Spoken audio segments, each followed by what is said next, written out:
Listen to me carefully. The great apostle, we are coming to pray one great prayer now. The great apostle, that's why I'm going to be sluggish. I want you to understand what I'm saying very well. The great apostle Joseph Babalola, there was a time he went to the house of Chief Obafemi Awolowo. Who knows Chief Obafemi Awolowo? Awo. Everybody heard about Awo? I've not heard about Awo. Put up your hand. Praise the Lord. Now, let me be honest with you as a man of God. By the time the civil war of Nigeria ended, Ojukwu said something. He said, Nigeria did not fight us. Awo fought us. Yes. Because he was Minister of Finance at that time, and Nigeria did not borrow 1 kobo. Not only that, he gave some advices that made victory possible.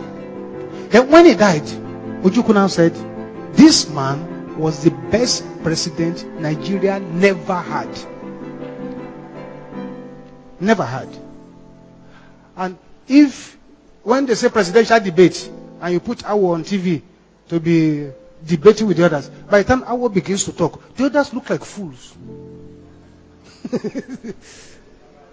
Hey, the others just look like fools because the knowledge with which he's talking and what he's saying, right, looks like fool. I had a friend who was in the executive military council during the time of Gowon, the time they brought Awo from prison to become finance minister.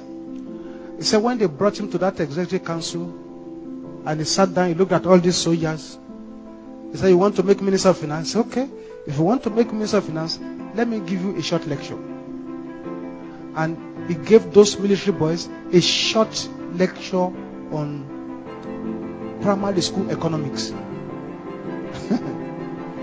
They said by the time he finished, all those who were there, they gave him a round of applause. Simple primary school economics.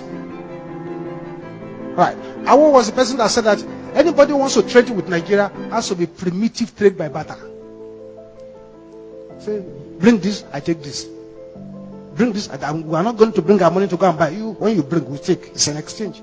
And when they were going to do First Tax 77, they asked for Awo's opinion.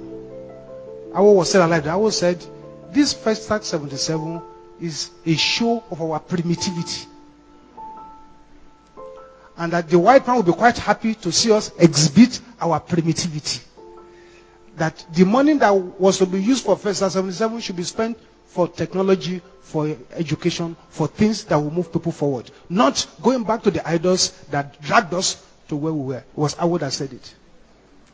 And the man asked one, this uncanny attribute of being right. Being right. When he said, this is it, be right.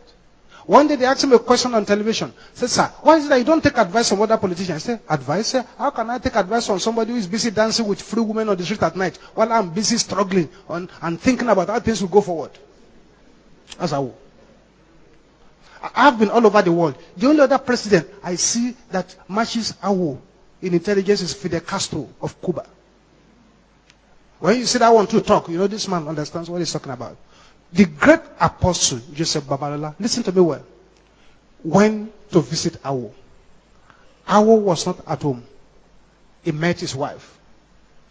And he said, thus said the Lord. The Lord said, he has called me on the spiritual arena. And he has called this man on the political arena. And about for this man to fulfill his calling, he must surrender his life to Jesus. I will never surrender his life to Jesus till he died. And he never fulfilled that destiny. Can you raise up your right hand? Say, my Father! Every destiny waster assigned to my calling